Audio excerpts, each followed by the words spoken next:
যার পেটের ভিতরে ব্যথা সেই একমাত্র বোঝে পেটের ব্যথার কি জ্বালা। যার শরীরের ভিতরে আগুন লাগা যায় সে বোঝে আগুনের কত জ্বালা। ঠিক আমার বাজানদেরকে বলবো, পর্দা আলে মা বোনদেরকে বলবো, আল্লাহর হাবিব বলে কোনো নাফরমানে কবরের ভিতরে জাহান্নামের আগুন এসে বইরে যাবে। আল্লাহ আপনি আমাকে আমাদের সবাইকে মাফ কইরা দিয়ে। আল্লাহ রাসূল বলেন কোন কোন নাফরমানের কবরের মধ্যে 99 লাউ নুফিকা ফিল আরদি মা আনবাতাত খাদরা। কোন কোন নাফরমানের কবরের মধ্যে একটা দুইটা না 99টা বিষাক্ত সাপ জমা হইয়া যাইবে। ওই সাপ নাফরমানকে পেঁচাইয়া পেঁচাইয়া কিয়ামত পর্যন্ত ঠুকরাইতে থাকবে। সাপের কেমন বিষ হবে, মাথা যদি উঁচা কইরা একটু ফুক দিত কোনো গাছপালা মাথা জাগাইতে পারতো না। আল্লাহ আল্লাহ আল্লাহ আপনি আমাদের সবাইকে মাফ কইরা দিয়ে। এক নাফরমানের দলেরা আজকে ল্যাপ কম্বল মুড়া দিয়া ঘুমাও, ফজরের সময় মুয়াজ্জিন আল্লাহর পক্ষ থেকে তোমাকে ডাকে আসসালাতু খায়রু মিনান নাওম, ঘুম হইতে নামাজ ভালো, নামাজ না পড়া নাকটাই না ঘুমাও, ল্যাপ কম্বল শীতের ভিতরে মজা পাইয়া। আমার মালিক বলেন তোর জন্য জাহান্নামের মধ্যে আমি ল্যাকটোসবের ব্যবস্থা করছি। অমি জাহান্নামা মিহাদু অমি ফাউকিহিম গওয়াশ। আল্লাহ রাব্বুল আলামিন বলে ফেরেশতারা নাফরমানদেরকে জাহান্নামে টোশকে শোয়াইয়া দাও, এরপরে ল্যাপটা গায়ের মধ্যে উঠাইয়া দাও, এইবার ল্যাপটোসকে চতুর্পাশে আটকাইয়া দাও, এইবার জাহান্নামের আগুন ল্যাপটোসকে ধরাইয়া দাও। নাফরমান বুঝুক আমি মাওলা কেমন। এই জন্য আমার বাজানদেরকে বলবো যেই মামলার তদবির নাই তার কিন্তু খালাস নাই। এই জন্য আল্লাহর ইতিহাস পড়লে দেখবেন তারা কাঁদতে কাঁদতে মাওলার কবরে গেল। বাজান মা পেলে যখন মালিক নিয়ে আসছে, আমার মালিক বড় দয়ার মাওলা, বড় মায়ার মাওলা। যদি মাপ চাওয়ার মতো চাইতে পারো আমার মালিক শুধু মাফ করবেন তাই না, তোমাকে আমাকে তার কুদরতে কোলের ভিতরে টাইনা জাগা না দিয়া পারবে না। আল্লাহ রাসূল সাল্লাল্লাহু আলাইহি ওয়াসাল্লামকে আল্লাহ পাঠাইছেন কারণের ভিতরে একটা কারণ হলো তার উম্মতের আত্মশুদ্ধি করাইবে। এই আত্মশুদ্ধি উল্লেখযোগ্য 10টা রোগ অন্তর থেকে দূর করা লাগবে। তার ভিতরে তাকাব্বুরি বড় রোগ, আমি বড় আমি ভালো, এটা দূর করা লাগবে। আর একটা হিংসা, বড় উন্নতি সহ্য করতে পারবে না, অন্তরের রোগ দূর করা লাগবে। হব্বে যা হব্বে মাল, মালের মহাব্বত, সম্মানের মহাব্বত, পদের মহাব্বত। আল্লাহ রাসূল বলেছেন হুব্বু দুনিয়ার রাসুকুল্লি খতিয়াতিন, সমস্ত গুনার মূল হলো এই দুনিয়ার মহাব্বত। এই রোগগুলা অন্তর থেকে কি করা লাগবে? আর একটা বলছি জিহাদ, বলেন 4 নম্বরে কি? এক শ্রেণী আমার বাজানরা এরা মনে করে জিহাদ অর্থই হলো তরবারে নিয়ে কোপাকুপি করা, মারামারি কাটাকাটি, এইটাই মনে হয় জিহাদ। না, ওইটাও জিহাদ ঠিক আছে যখন অন্যায়ের বিরুদ্ধে ইসলামের পক্ষে যখন যুদ্ধ করা লাগবে, ওইটাও কিন্তু ঠিক। কিন্তু বাজান আল্লাহ রাসূল সাল্লাল্লাহু আলাইহি ওয়াসাল্লাম বলেন মান রাআ মিনকুম মুনকারান ফালিয়ুগাইয়িরু বিয়াদিহি ফাইন লাম ইয়াস্তাতি' ফাবিলিসানিহি ফাইন লাম ইয়াস্তাতি' ফাবিকলবিহি ওয়া যালিকা আযআফুল ঈমান। আল্লাহ রাসূল সাল্লাল্লাহু আলাইহি ওয়াসাল্লাম বলেন অন্যায়ের প্রতিবাদে তোমার যদি শক্তি থাকে অন্যায়কে হাত দিয়া ফিরাইয়া দাও। অন্যায়কে কি দিয়ে ফিরাও? মুখ খুলে বলেন। ওই পরিমাণ যদি শক্তি না থাকে মুখ দিয়া বইলা ফিরাও। কি দিয়া? ওই পরিমাণ শক্তি যদি না থাকে মনে মনে পরিকল্পনা করতে থাকো কিভাবে অন্যায়কে ফিরানো যায়। কিভাবে? আল্লাহর বান্দারা শেষের যে অবস্থানটা, কিভাবে অন্যায়কে ফিরানো যায়, এই অবস্থান সম্পর্কে আল্লাহ রাসূল সাল্লাল্লাহু আলাইহি ওয়াসাল্লাম বলেন ঈমানের একেবারে দুর্বল অবস্থা। এই কাজটা কিন্তু ঈমানের সাথে সম্পৃক্ত। এক শ্রেণী আমার বাজানরা যে তাহাজ্জুদ গুজার, ওই সেদিকে একজনে বলে হুজুর আমার জামাইটা পাইছি মাশাআল্লাহ ভালো তাহাজ্জুদ গুজার। আমি বলি আলহামদুলিল্লাহ ভালো, খারাপ না তো, ভালো না, কিন্তু পর্দা করেনি। পর্দা আছে না আমাদের দেশের, কইতো না আমার নেত্রী তাহাজ্জুদ কামাই না। হ্যাঁ, শোনেন নাই? ওদিকে খুন করতেও মোটেও চিন্তা করে না। তাহাজ্জুদ গুলো কিটা কইছে ইসলামি করিয়া, তাহাজ্জুদ পড়তে কইছে কে? হ্যাঁ, আজীবন যদি তাহাজ্জুদ 2 রাকাত নামাজ না পড়ো, এই জন্য জাহান্নামের কোনো হুকুম আছে? 1 সেকেন্ড। কিন্তু একবার যদি কেউ ইচ্ছা করিয়া, যাদের সঙ্গে দেখা দেওয়া জায়েজ নাই, তাদের সঙ্গে দেখা দেয়, কমপক্ষে একটা কবিরা গুনাহ আর একটা কবিরা গুনাহের জন্য কমপক্ষে 7000 বছর জাহান্নামের আগুনের ভিতরে চলতে হবে। দিন বসতে হবে, যেটা যেই জায়গায় রাখা ওই জায়গায় রাখার নামই হলো শরিয়াত। ব্যতিক্রম করা মানে গুলুফির দিন, এটা হারাম। এক শ্রেণী আমার বাজানরা আছে, এই সুন্নাত ওয়াজিব মুস্তাহাব কিছুই না, এমন ভাবে গুরুত্ব দেয় মনে হয় যেন ফরজের সমান, তার চেয়েও বেশি। এইটা গুলুফির দিন, দিনের ভিতরে বাড়াবাড়ি। কথা ঠিক কিনা? কেউ রাগ করবেন না, বর্তমানে এইটা নিয়ে একটু ঝগড়াই করে। এই যে দুরূদ শরীফের ভিতরে দাঁড়াইয়ে যাওয়া না দাঁড়াইয়ে যাওয়া, এইটা হলে মারামারি হয়, অনেক হয় কি হয় না? আল্লাহ মাফ করুক। হ্যাঁ আল্লাহর বান্দা, শোনেন আমাদের এই তরিকার মুরব্বীর বেতে হাজী ইমদাদুল্লাহ মুহাজ্জির মক্কি রহমাতুল্লাহ আলাইহি নাম শুনছেন? তার মুরিদ ছিল রশিদ আহমদ গাঙ্গুহি রহমাতুল্লাহ আলাইহি, তার মুরিদ ছিলেন হাকিমুল উম্মাত আশরাফ আলী থানভী রহমাতুল্লাহি আলাইহি। তার মজলিসের ভিতরে রশিদ আহমদ গাঙ্গুহি রহমাতুল্লাহ আলাইহি বসা, থানভী রহমাতুল্লাহি আলাইহি তিনিও বসা। কিন্তু হাজী সাহেব হুজুর রহমাতুল্লাহি আলাইহি তিনি যখন এই দুরূদ শরীফ তেলাওয়াত হইতো, ওই যে তখন তিনি দাঁড়াইতেন। কিন্তু ওই হাজী ইমদাদুল মুহাজ্জির রহমাতুল্লাহ আলাইহি মজলিসের মধ্যে কেরা বসা? থানভী রহমাতুল্লাহ আলাইহি, তারা বসে থাকতো, তারা দাঁড়াইতো। হুজুর বলতেছিলেন, বাবা তোমরা যে অবস্থায় আছো ঠিকই আছো, আর আমি যে এই অবস্থায় আছি আমার জন্য এরা ঠিক আছে। কথা বোঝেন কিছু? এরা শরীয়তের ভিতরে ফরজ, ওয়াজিব, সুন্নাত, মুস্তাহাব, এটা কোন পর্যায়ে ফেলাইবেন? হ্যাঁ, আল্লাহর হাবিবের মহব্বতে কেউ দাঁড় হইছে, এটাকে ফরজ মনে করে নাই, ওয়াজিব মনে করে নাই, এই জরুরি মনে করে নাই, ব্যাপারটা আলাদা। এইটা নিয়ে কেউ ঝগড়াও করবেন না, মারামারিও করবেন না। যদি এইটা এত গুরুত্ব আপনি দেন, আমি যদি প্রশ্ন করি, ইমানের পরে সর্বপ্রথম কিয়ামতের ময়দান কোন প্রশ্নটা আগে হবে? আমল বলেন। আচ্ছা, নামাজ। এই নামাজের ভিতরে মূলত 4টা কাজ না? কয়টা কাজ?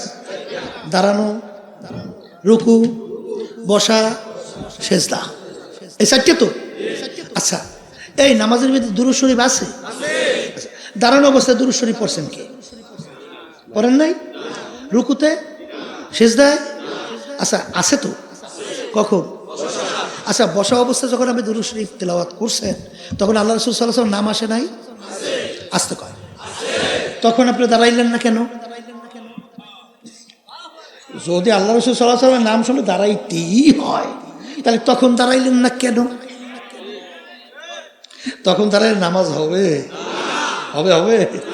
হ্যাঁ, তাহলে আমার বাজানদেরকে বলো, পর্দার মা বোনরা শুনতেছে, দিন যেটা যেখানে ওই অবস্থায় রাখতে হবে। কথা ঠিক? বর্তমানে অন্যার প্রতিবাদে আল্লাহ মাফ করুক আমাকে সহ সবাইকে। এক শ্রেণী বর্তমানে আমাকে যাইতে বাইরে বুঝে, মানে আমাকে লেভেলের যারা আমরা আলেম কই, বুঝলেন নাই? এরা অনেক সময় ফাসেকদের এমন প্রশংসা করে মনে হয় যেন এখন মাত্র আল্লাহর ওলি আসমান থেকে নাজিল হইছে। কথা ভুল কইছি না ঠিক কইছি? ও সুবহানাল্লাহ। ওদিকে হাদিসের ভিতরে আসছে, ফাসেকদের যখন প্রশংসা করা হয়, আল্লাহ রাব্বুল আলামিনের আরশ থরথর করে কাঁপতে থাকে। এর মূল কারণ হলো হুব্বুদ দুনিয়া। বলে রাসু কুল্লি খতিয়াতিন সমস্ত গুনার মূলই হলো এই দুনিয়ার মোহ। কথা ঠিক না বেঠিক? এই জন্য বাজানদেরকে বলবো, এই যারা নাকি অন্যায়ের প্রতিবাদে ভিতরে জজবা নাই, চিন্তা নাই, হাদিসের মধ্যে আসছে আল্লাহ রাসূল সাল্লাল্লাহু আলাইহি ওয়াসাল্লাম বলছেন ওর মৃত্যু হবে মুনাফিকের মৃত্যু। আর মুনাফিকের ব্যাপারে কুরআনুল কারীমের ভিতরে আল্লাহ বলেন ফি দারকিল আসফালে মিনান নার। হাসতাম সে মনে করছে, এই জন্য তো আল্লাহর ওলির দোয়া করতো, বুজুর্গি কি নেহি হামকো জরুরত, বুজুর্গি কি নেহি হামকো জরুরত, গোলাম আপনা বানালে আয় খোদায়া। হে আমার মালিক, তোমার কাছে আমার দরবেশি টরবেশি কোনো দরকার নাই, তোমার কাছে বুজুর্গি দরকার নাই, তুমি দয়া মায়া করে তুমি আমাকে তোমার গোলাম হিসাবে কবুল করে না। আর গোলামের দরজা মর্যাদা সবচেয়ে বেশি, কারণ আল্লাহ রাব্বুল আলামিন তার রাসূলের উপাধি দিছে আবদুহু ওয়া রাসূলুহু। আগে আমার বান্দা, তারপর আমার রাসূল। কথা কয় না? জোরে বলেন কি না? এই জন্য আবদিয়াতের দরজা সবচেয়ে বড়। কথা ঠিক কিনা? তা যেই কথা আমি বলতে চাইছিলাম, দাওয়াত লাগবে, আসতে কয় যদি লাগে। শোনেন, জমিনের ভিতরে কোনো পাল্লায় যদি কেউ নামে, একজনে এই 100 ডিগ্রি দৌড়ায় আর একজনে 5 ডিগ্রি দৌড়ায়, তোরে নামতে কইছে কেটা? কথা কয় না? এই দৌড়ের পাল্লায় যদি কেউ 100 ডিগ্রি দৌড় দেয় আর একজন যদি 5 ডিগ্রি দেয়, পারলো ভাইজলামি না? কথা কয় না? আল্লাহর বান্দারা, 5ই আগস্টের পরে আজকে বাংলার জমিনের মধ্যে ইসলামের ব্যাপারে স্বাধীনতার পরে এত সুন্দর পরিবেশ আর মনে হয় তৈরি হয় নাই। এখন বাতিলরা নামছে দৌড় দিয়া পাল্লায়, তাদের পক্ষে কিভাবে লোকজন গুছাইয়া এই অবস্থান তৈরি করবে। আর ওদিকে তুমি ইসলামের পক্ষে নামছো, তুমি দৌড়া 5 ডিগ্রি, ও দৌড়ায় 100 ডিগ্রি। তোমার নামতে কইছে কে? কথা ঠিক না বেঠিক? ওর লাগে পাল্লায় যেতে হবে। এই জন্য আল্লাহ বলেন ওয়াজাহিদু ফিল্লাহি হাক্কা জিহাদি, জিহাদ করো, করার মতো করো। করি তো করি না, ধরি তো ধরি না, হইছে তো হই না, এ আল্লাহ কয় নাই। করার মতো করতে বলছে, খালি ফেয়ার ডলব আর তৈলমাই যে খালি ঘুমাবা নাকটাই না, আর খালি আমার বিরাট বিরাট সম্মান দেন। কে এত আল্লাহকে ঠেকছে নাকি তোমার আমার কাছে? কি কিছু ঠেকছে? যে ইবাদতের ভিতরে কষ্ট যত বেশি, তার সব তত বেশি। কথা ঠিক কিনা? এই আয়াত নাযিল হইছে, আল্লাহ রাব্বুল আলামিন আয়াত নাযিল করছেন যে যারা খালেস তওবা করবে, ঈমান আনবে, পিছনে সব গুনাহ নেকের দ্বারা পরিবর্তন করে দেব। পিছনে সব গুনাহ কি? নেক। এই আয়াত নাযিল হওয়ার পরে আবু বকর সিদ্দিক রাদিয়াল্লাহু তাআলা চিন্তা করলেন, খাইছে রে খাইছে, তাহলে আমার তো নেকি ওমরের নেকি আমার সে বাড়িয়ে গেছে, তাহলে ওমরের নেকি আমার সে বাড়িয়ে গেছে। বলে কেমন? বলে ওমর যখন ওই কাফেরের অন্তর্ভুক্ত ছিল, তখন ও যে দুষ্টামি করছে, অত দুষ্টামি আমি করতে পারিনি। কথা হয় না? তাহলে এখন যখন গুণে নেকের দ্বারা পরিবর্তন, তাহলে তো নেক বাড়িয়ে গেছে। এখন যাইয়া বলতেছেন, ভাই ওমর, তোমার তো সুসংবাদ, তোমার তো মনে কাজ হয়ে গেছে, তোমার তো গুণের সব নেকের দ্বারা পরিবর্তন, এখন আমার তো মনে নেক বাড়িয়ে গেছে। এখন ওমর রাদিয়াল্লাহু তাআলা বলতেছেন, ভাই আবু বকর, মাশাআল্লাহ খুশি হয়েছি, তাহলে একটা কাজ করে আমার জীবনের সব নেকি আপনি নিয়ে যান, আর আপনার এক রাত্রের নেকি আমাকে দিয়ে দেন। কি বলছে? জীবনের সব নেকি নেন, কয় রাত্রের নেকি চাইছে। আবু বকর সিদ্দিক রাদিয়াল্লাহু তাআলা চিন্তা করেন, ব্যাপার কি? জীবনের সব নেকি দিতে চায় আর এক রাতের নেকি নিতে চায়, তাইলে আমার একটু চিন্তা করা দরকার। এখন আবু বকর সিদ্দিক রাদিয়াল্লাহু তাআলা চলে গেছেন আল্লাহ রাসূল সাল্লাল্লাহু আলাইহি ওয়াসাল্লামের কাছে, বলেন, হে আল্লাহ রাসূল, এইরকম তো ওমরের সাথে কথা হইছে, এখন উমর তো আমার এক রাত্রের নেকি চায়, কোন রাত্রির নেকি? বলে ওই যে আপনার সঙ্গে হিজরতে গেলাম, গুহার ভিতরে রাত্রি যাপন করছি না, ওই রাত্রের নেকি চায়। আল্লাহ রাসূল সাল্লাল্লাহু আলাইহি ওয়াসাল্লাম মিসকি হাঁস দিয়ে বলতেছে, আপনিও আমার শ্বশুর, ওমরও আমার শ্বশুর, কারে ঠকাই কারে যেতে। তবে একটা কথা, ওই রাত্রে নেকির পরিমাণটা একটু বলে দিতে পারি। বলে আল্লাহ রাসূল সাল্লাল্লাহু আলাইহি ওয়াসাল্লাম বলেন তো নেকির পরিমাণটা কি? বলে ওই রাত্রের নেকি দুনিয়ার ভিতরে যত মানুষ আইছে নেক করছে সব এক পাল্লা যদি রাখে, আর ওই এক রাত্রের নেকি যদি একটা পাল্লা রাখে, ওই রাত্রের নেকি ওই পাল্লা ওজনে ডাইবে যাবে। এখন আপনি পরিবর্তন করবেন কিনা আপনি জানেন। কি বুঝছেন কি? হ্যাঁ, কষ্ট করবেন না, আর হুদে আপনি বরকত পাইবেন, রহমত পাইবেন, নেক পাইবেন। এখন থেকে নিয়াত করতে হবে যে জমিনের ভিতরে পাল্লা ইসলামী নীতি আদর্শ প্রত্যেক আমার ভাইদের ভিতরে, মা বোনদের মধ্যে এমন ভাবে আমি কাজ করব অন্য কেউ যেন সুযোগ না পায়। এই বেটারা লই তো মোহাম্মদ মরদেশ আবার ভাই, তোমার কি ওয়া শুনো না, বই খালি করে কোনটা? তাদের আদলে বইতে হবে। ঠিক আছে, তা যেই কথা বলতে চাইছিলাম, তাহলে কথা বেশি লম্বা না। কি বলছেন? এই অন্যায়ের বিরুদ্ধে প্রতিবাদ লাগবে না বই খালি ফ্যাট ডলবে? এক শ্রেণী বর্তমানে বাইরেছে, ও দাওয়াতের মাধ্যমে সব সোজা হয়ে যাবে না। ওরে কপাল রে কপাল, তাই তুমি আল্লাহ রসুলের সে বড় দাওয়াতগির হইছ? আল্লাহ রসুল সাল্লাল্লাহু আলাইহি সাল্লামের সে বড় দাওয়াতগির কেউ আছে? আসবে? তা আল্লাহ রসুল সাল্লাল্লাহু আলাইহি সাল্লাম সব দাওয়াতে সব আইছে। আবু জাহিল আইছে, উতবা সাহেব, আবু লাহাব আইছে, কথা কয় না? তুমি বড় দাওয়াতগির হয়ে গেছে। তাহলে আল্লাহ রসুল সাল্লাল্লাহু আলাইহি সাল্লাম দান শহীদ করতে মাঠে নামছে কা? হ্যাঁ, হেলমেট মাথায় বাইকে ঢুকছে কেন? জুতো বড় রক্ত আটকে গেল কেন? দরবেশ হইছ। এই দরবেশের মালিকের দরবে কোনো কাজ নাই। আচ্ছা বাজান, কেউ রাগ করিলেন না, আপনার আমার নামাজ দিয়ে আল্লাহ কি করবে? তোমার আমার নামাজের আল্লাহর খুব প্রয়োজন? একটু মুখ খুললে ভালো করে বুঝো, একটু বুঝ যখন কোনো প্রয়োজন? তোমার আমার রোজা আল্লাহর কাছে খুব দরকার। হ্যাঁ, আল্লাহ কি কইছে? আল্লাহুস সামাদ, আল্লাহুস সামাদ।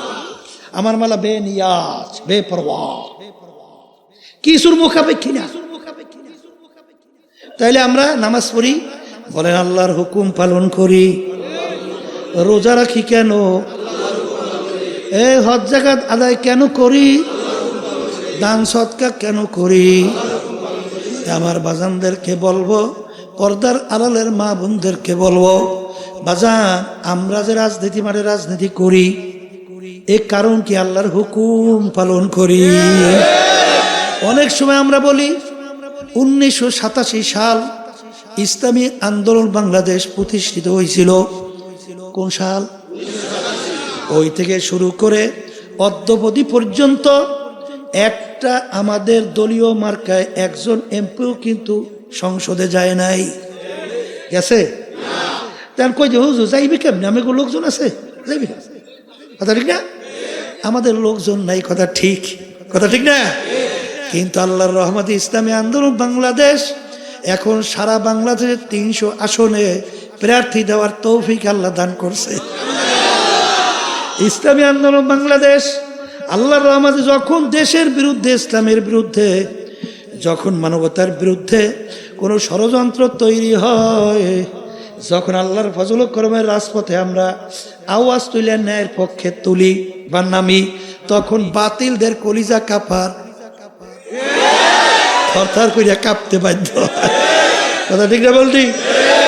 মনে করছেন কি এই আমাদের 2, 4, 5, 10টা এমপি, এটা আল্লাহর ইসলামী আন্দোলনের জন্য অনটুর ব্যাপার। এটা আপনারা বুঝবেন, এটা আমি বুঝি। এই 2024 7 জানুয়ারি মনে আছে ফ্যাসিস্টের নির্বাচন? আমাদেরকে নির্বাচন নেওয়ার জন্য কি করছে আপনারা জানেন তো? আমি জানি। কথা বুঝেন না? এই পাগল বানাই ফেলাইছে। শেষ পর্যন্ত এমনকি বিরোধী দল বানাবার চিন্তাও করছে। কিন্তু আমরা বলছি ইসলামী আন্দোলন বাংলাদেশ রাজনীতি করি ইবাদতের জন্য, নট ইসলাম কি বিকাইয়া স্বার্থ হাসিল করবে অন্যত্র ব্যবহার হবো আমরা। এ পাগলামি 53 বছর বাংলাদেশে দেখছি। বারবার আমাদেরকে ধোকা দেশে বোকা বানাইছে, আমাদেরকে সিঁড়ি বানাইয়া পাও দিয়ে উঠা মস্তদে বসে টুনটুনা টুনটুন করছে। ইসলামে 12টা বাজাইছে। এই ইসলামী দলের ভিতরে এই চিন্তার ব্যবধান আছে। কিন্তু কি ব্যবধান?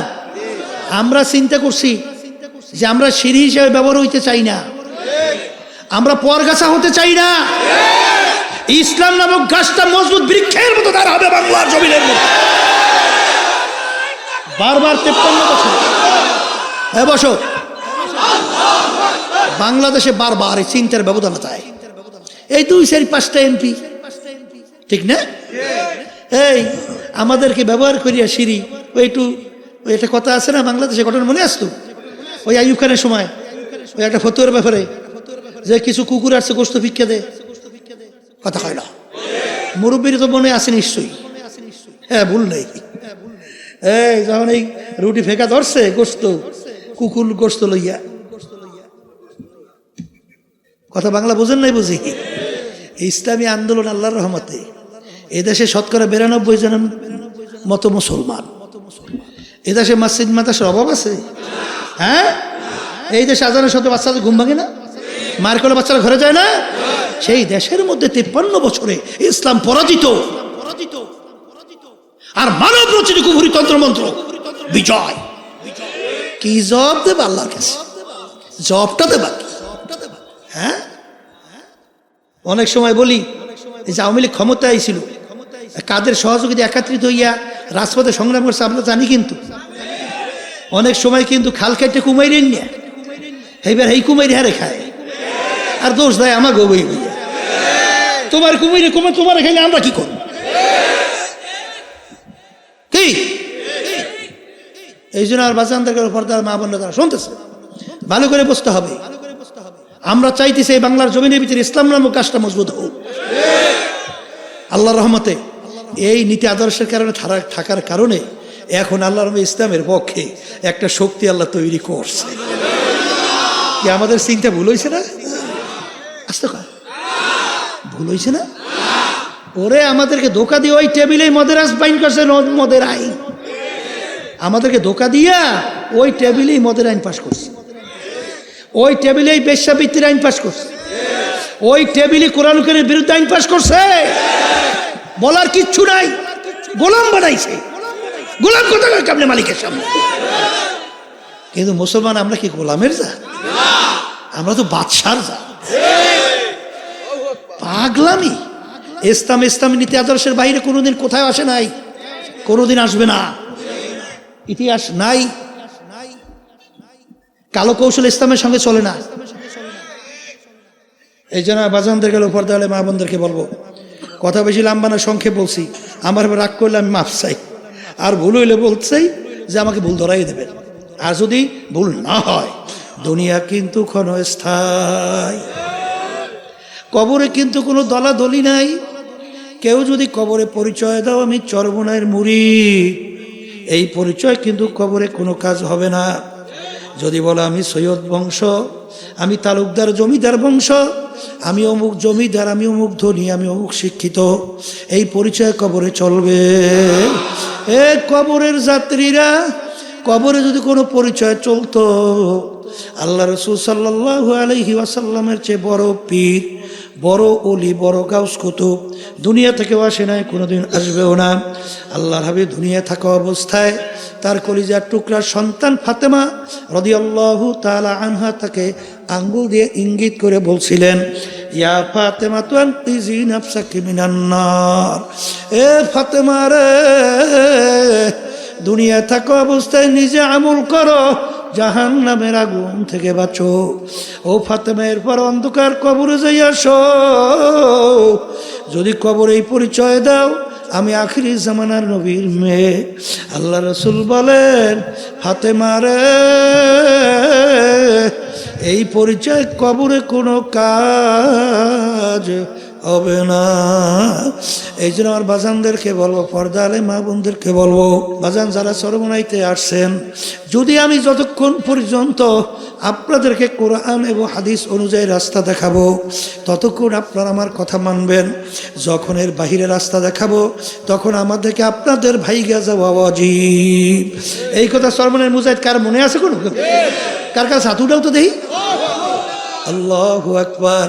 দেখো এই কথা কিন্তু সবাইয়ের মনে আছে, কারণ আমার আব্বাজান বলতেন, বাজান কবরে যদি পরিচয় দাও আমি চরমনাইয়ের মুরিদ, এই পরিচয় তো কোনো কাজ হবে না রে বাবা। আরে তোমার আমার চিন্তাও নাই, চেষ্টাও নাই, দলের পিছনে পড়ছি, বিভিন্ন অমুক টমুক সমুখের নিয়মের ভিতরে পড়ছি। এ আল্লাহর বান্দারা শুই না রাখো, পর্দার আড়ালের মা বোনেরা শুই না রাখো। কোরআনুল কারীমে আল্লাহ বলেন, ইয়াওমা নাদউ কুল্লা উনাসিন বিইমামিহিম, কিয়ামতের ময়দান আমার মালিক প্রত্যেকটা মানুষকে তার দলের নেতা নেত্রীর সঙ্গে ডাকবে। ডাইকে আমার মালিক বলবেন, তোর দলের নেতা নেত্রী যেদিকে যায় ওদের পিছনে পিছনে সেই দিকে চইলা যা। এক কথায় তোমার নেতা নেত্রী যেখানে জায়গা, আল্লাহ বলতেছেন তোরও সেইখানে জায়গা। আল্লাহ আপনি আমাকে আমাদের সবাইকে আপনার খাস বান্দাবান্দি হিসেবে কবুল করে নেন। এ কবরের যাত্রীরা, এ পর্দার আড়ালের মা বোনেরা, আজকে 3 দিন পেছি মাহফিল, আজকে শেষ বৈঠক, শেষ দিন। বাজানকে নিয়ে বাড়ি যাবা, সবসময় মনে রাখো দিন পরিপূর্ণ, দিনের ভিতরে পুরা ঢোকার জন্য আল্লাহ হুকুম করছেন। যদি আংশিক মানো আংশিক না মানো বাজান তুমি কিন্তু মুসলমান হিসেবে আল্লাহর দরবারে উঠতে পারবা না। আর যদি না উঠতে পারো আমার মালিক বলেন, ওয়ালা তামুতুন্না ইল্লা ওয়া আনতুম মুসলিমুন, খবরদার মুসলমান না হইয়া কেউ মরিও না। বাজান মরার পরে দৃশ্য তাকাইয়া দেখো, এখন ঘরেও তোমাকে জায়গা দেয় না।